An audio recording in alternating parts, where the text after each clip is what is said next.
Salut. Ça me fait plaisir de vous retrouver. Ça fait longtemps, hein. J'ai une histoire à vous raconter.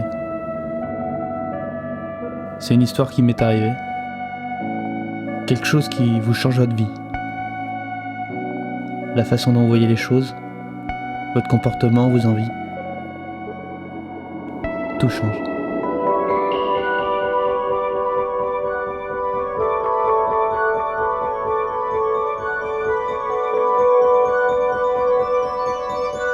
Ça s'est passé à Vancouver, au Canada.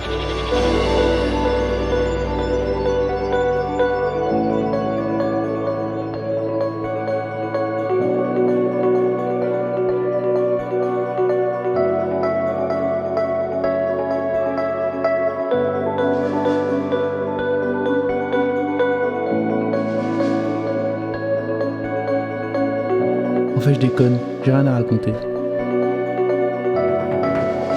Je trouvais juste la musique cool pour faire ça.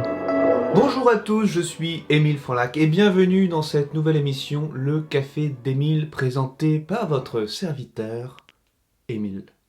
Moi. Et le sujet du jour n'est autre que mon expatriation dans ce beau pays qu'est le Canada. C'est parti, générique. Hit it! That's what I'm talking about. Wait! Okay, now, from the beginning. Alors avant de commencer cette émission à la cool, ou pour commencer cette émission à la cool sans prétention, je vous propose de mettre les choses au clair. C'est-à-dire que quand quelqu'un ou quelque chose part en expatriation au Canada, eh ben ne lui dites pas prends ta doudoune ou tu vas voir les caribous. Non! Moi je suis parti à Vancouver, une ville de Colombie-Britannique. J'ai une map. Voyez, Vancouver c'est juste ici. Le Québec, c'est juste tout ça là. Il y a 4000 km entre les deux. C'est-à-dire que la météo n'est pas tout à fait la même. Alors arrêtez maintenant avec cette légende urbaine. À présent, maintenant que tout est mis au clair, on peut commencer. En fait, c'est cool de parler dans un micro. Laissez-moi faire du storytelling. Nous sommes actuellement en haut de Grouse Mountain, une montagne surplombant Vancouver, en contrebas. Je profite de ce moment calme pour vous dire pourquoi je suis ici au Canada, à Vancouver donc. Je suis ici pour une expérience professionnelle à l'étranger en lien avec ma formation. J'ai rejoint mon frère qui habite ici depuis maintenant 3 ans et qui s'y plaît. Il va devenir canadien. Et on a fait toutes sortes de choses possibles et inimaginables et on s'est bien marré. Ouais, on s'est bien marré. Alors si j'ai décidé de vous faire voyager à travers ce Café d'Émile dans le pays du cheddar, c'est pour souligner les quelques différences et similitudes culturelles qui existent entre nos deux chers pays.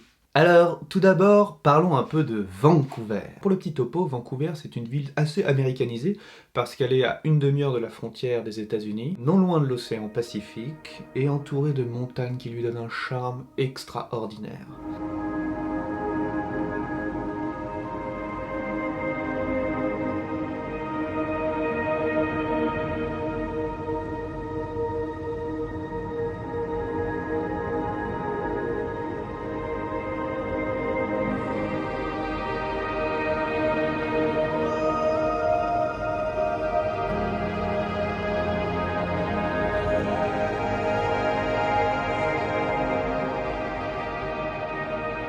Qui est, selon moi, un petit peu dispendieux.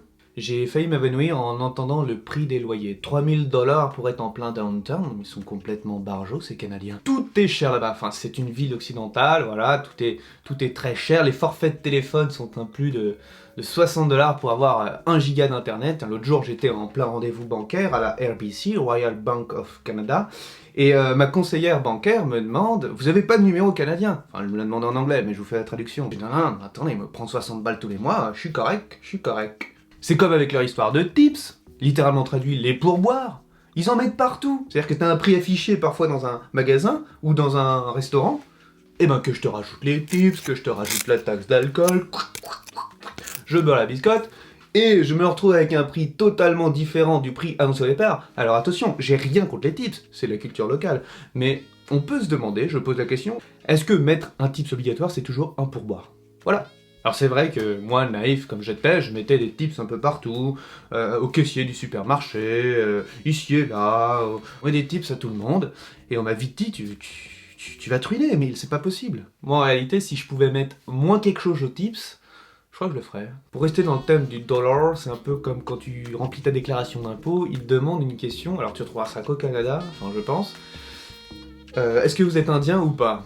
Si vous êtes indien, vous ne payez rien, et si vous êtes pas indien, vous payez une taxe. Je me suis dit, je dois avoir un tomahawk et quelques plumes chez moi qui doivent traîner. Pour terminer cette partie de l'argent, toujours l'argent.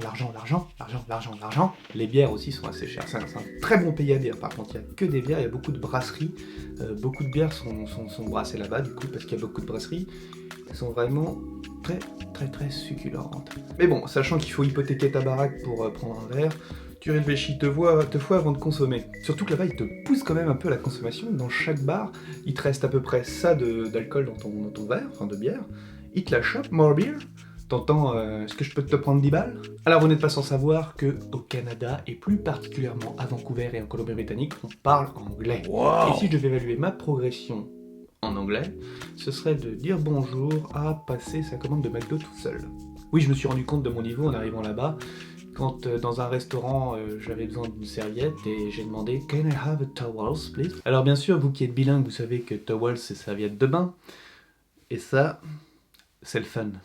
Écoutez, pour ça c'est pas si pire. Moi j'étais à la salle de sport, je regardais l'heure, du coup, l'horloge, j'étais assis comme ça sur un banc et je regardais l'horloge comme ça, et puis entre moi et l'horloge, il y avait une personne debout, et puis j'avais ses parties génitales dans ma ligne de mire. Et il croyait que je le regardais le mec, du coup il me demande ce que je fais, et je dis I'm looking the cock. Alors que je voulais dire I'm looking the clock. Pas de malentendu. Les Canadiens ont une culture, c'est de commencer les soirées très tôt, et les finir très tôt. C'est-à-dire qu'une soirée peut commencer à 19h et se terminer du coup à 2h du matin. Les boîtes et les nightclubs terminent rarement à plus de 2-3h du matin. Donc du coup, faut s'habituer, mais c'est vrai que prendre son whisky avec ses chocs à pic au goûter, c'est un sacré choc culturel. Mais les Canadiens sont gentils en général, ils ont peut-être leur petite culture gratinée, mais ils sont assez sympas. Bon, c'est vrai qu'ils en font un petit peu trop parfois, tu commandes du ketchup en plus dans ton menu au fast-food, c'est amazing du ketchup. Ou alors les caissiers des supermarchés, ces fois, ils te demandent à chaque fois comment ça va, c'est un petit peu trop quand même. Oh, how are you? Bah écoute, ça va pas trop, viens on en parle. Alors pour conclure, je vous conseille vivement d'aller dans ce pays du brunch sur brunch. Vous découvrez une culture qui vous paraît un peu similaire à la nôtre, mais qui est totalement différente en soi. C'était Émile Franlac. Et n'oubliez pas de kiffer l'aventure.